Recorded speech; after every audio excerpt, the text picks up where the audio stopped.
En cette période compliquée où beaucoup sont déprimés, bousculés émotionnellement, ébranlés dans leurs habitudes et leurs croyances, en perte de repères et de sens face à ce qui nous est demandé de traverser au niveau du collectif comme de manière individuelle, j'aimerais vous parler de la nécessaire place que la spiritualité non dogmatique doit reprendre dans nos vies, parce qu'elle va incontestablement contribuer à vous aider dans les années à venir à aborder votre existence d'une manière différente et plus respectueuse de vos besoins réels. Elle va vous aider à lâcher le mental qui s'accroche au connu, au monde ancien, à vous libérer de vos entraves, à recontacter votre unicité, votre souveraineté intérieure, votre plein potentiel, et à retrouver aussi l'envie de reconstruire un avenir commun. Bonjour à tous, je suis Didier Simoneau, je suis psychopraticien. J'accompagne les personnes qui souhaitent se connaître, en finir avec leurs démons intérieurs, leurs souffrances, et qui souhaitent aussi laisser leur âme guider leur vie plutôt que de se laisser diriger par leur mental et leur ego. La spiritualité a été délaissée depuis bien trop longtemps par nos sociétés.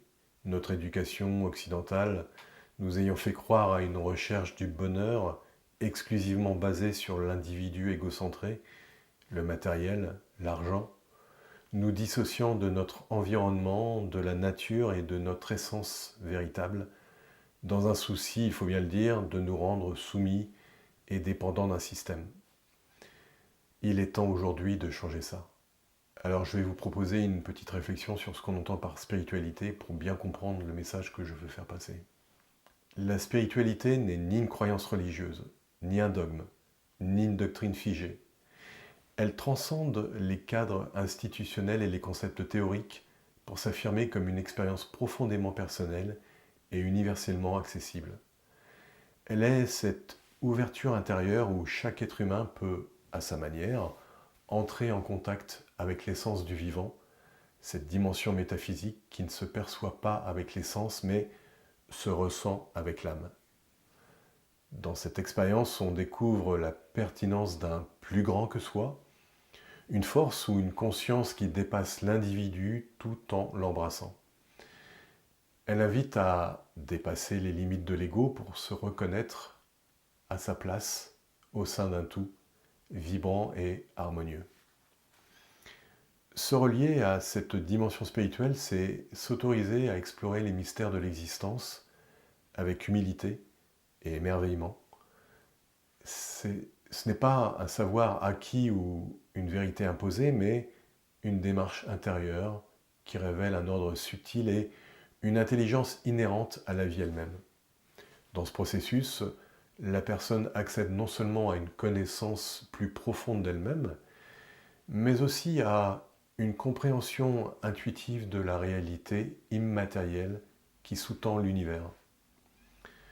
Cette reconnaissance n'est pas théorique, elle est vivante, elle éclaire et transforme, apportant des bienfaits tangibles comme la sérénité, l'équilibre et un sentiment de plénitude en connexion avec le tout. Le prêtre et le philosophe Pierre Teilhard de Chardin a écrit « Nous ne sommes pas des êtres humains vivant une expérience spirituelle, nous sommes des êtres spirituels vivant une expérience humaine. » Cette vision met en lumière la nature essentielle de la spiritualité qui consiste à percevoir notre existence matérielle comme une expression temporaire d'une réalité spirituelle beaucoup plus vaste et permanente. La spiritualité est avant tout une aventure intérieure, un chemin de reliance. Cette reliance peut être solitaire, mais elle est d'autant plus puissante lorsqu'elle est partagée avec d'autres. Non pas dans l'uniformité des pratiques, mais dans la reconnaissance mutuelle d'une quête commune, celle de se relier à cette dimension universelle qui unit toutes choses. C'est une expérience profondément unique, car chacun y trouve son propre rythme, ses propres symboles et sa propre vérité, sans qu'elle soit dictée par des dogmes extérieurs. Cette unicité invite au lâcher-prise, à une confiance renouvelée envers le flux de la vie et à un état d'abandon éclairé où le sens émerge de manière naturelle. Quand Eckhart Tolle décrit dans son livre Le pouvoir du moment présent cette capacité à se libérer du poids mental du passé et de l'anticipation du futur, pour s'ancrer dans l'ici et maintenant, il parle bien de se connecter à une dimension intemporelle où la spiritualité nous ouvre à une réalité plus profonde, où l'être véritable peut enfin se révéler. La connexion spirituelle nous amène à entrer en contact avec une autre facette de nous-mêmes, plus vaste, plus authentique, et profondément harmonisée avec l'univers.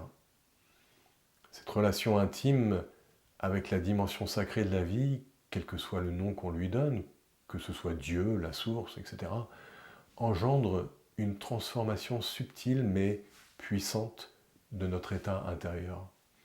Elle offre une paix durable, non pas comme l'absence de conflit, mais comme une profonde acceptation de ce qui est.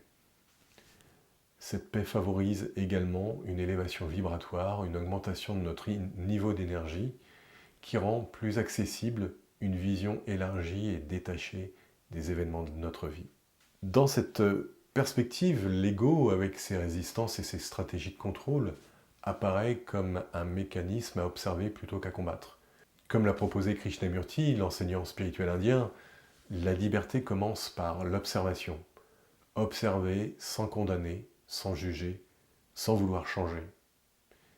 La spiritualité nous enseigne à transcender ces résistances en cultivant une présence consciente, en accueillant le flux de l'existence tel qu'il se manifeste et en nous alignant avec cette intelligence universelle qui œuvre en arrière-plan.